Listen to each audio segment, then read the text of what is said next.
Headlines आरो सुबुंसिरि रादाबनि रादाब बुथुमगिरि नोंथांमोननिसिम बर' कसारी वेलफेयार अट'नमासनिफ्राय गिबियावनो साबायखर जासिबाय।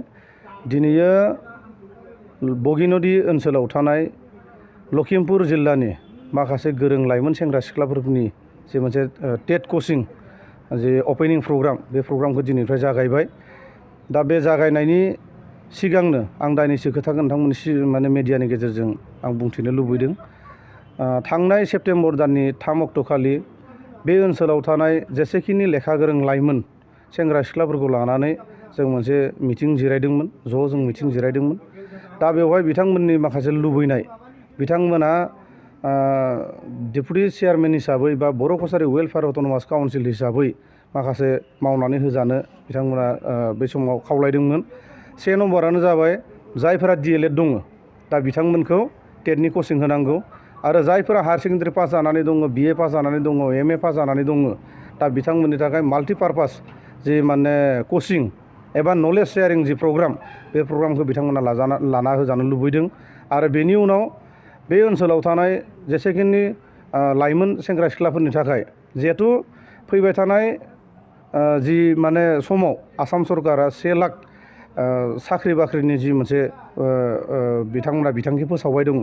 दा बेवहाय जोंनि गासैबो बर' सेंग्रा सिख्लाफोरखौ जों बोरै साखा खालामनाया मोजां जागोन बेखौ लानानै बिथांमोना जोंखौ खावलायदो जे एरिया बेसिसै जायगा लायै जायगा लाइमोन सेंग्रा सिख्लाफोरखौ लानानै फिजिकेल ट्रेनिङानो जा बा बेबायदिनो माल्टिपार्पास माने जि कचिं बे कचिंखौ होजानो लुबैदों। दा बे हिसाबै जों फारि फारि मावलांगोन। दिनैयो जोङो टेटनि जि कचिं प्रग्राम बे प्रग्रामखौ जों दिनै लाबाय। अपेनिं जि मोनसे प्रग्राम बेखौ जों दिनैनिफ्राय जागायबाय। साननैसोनि उनावनो जों ओनसोलाव थानाय जेसेखिनि सेंग्रा सिख्लाफोर दङ बेखौ लानानै माल्टिपार्पास जि मोनसे कचिंनि बेबस्था बे बेबस्थाखौ जों होनाय जागोन। गोजोन्थों। बे कर्सआ ओरैनो मास मोनबेसे जागोन? बे जि टेट बिथांमोननि जि बुंथिनाय बायदियैब्ला बिथांमोना दान मोनसेसोल' खालामनो हागोन। मानोना टेटआ बारा गोबाव गैला होनदों। आं बिथांमोनाव सोङाखै माला जागोन टेटखौ आं बिथांमोनाव सोंनाय जायाखै। खिन्थु बिथांमोननि खुगानिफ्राय बेखौनो फोरमायदो जे जोङो गेजेराव जों दान मोनसेसोल' सम मोनसिगोन। जिखिनि सम मोनो बेखिनिखौल' माने जों खालामसै होननानै बिथांमोना बुंदो। आरो खोथाया जाहैबाय जोङो नायबिजिरनानै नुदों जे साननैसोनि उनावनो जोंनि जि लखिमपुर जिल्लानि बर' मिडियामनि जि LPआनो जा MEआनो जा हाइ स्कुलानो जा जोंना फोरोंगिरिफोरा फ्राय माने रिटायारमेन्ट जानायनि लाइनाव फैजोब्बाय।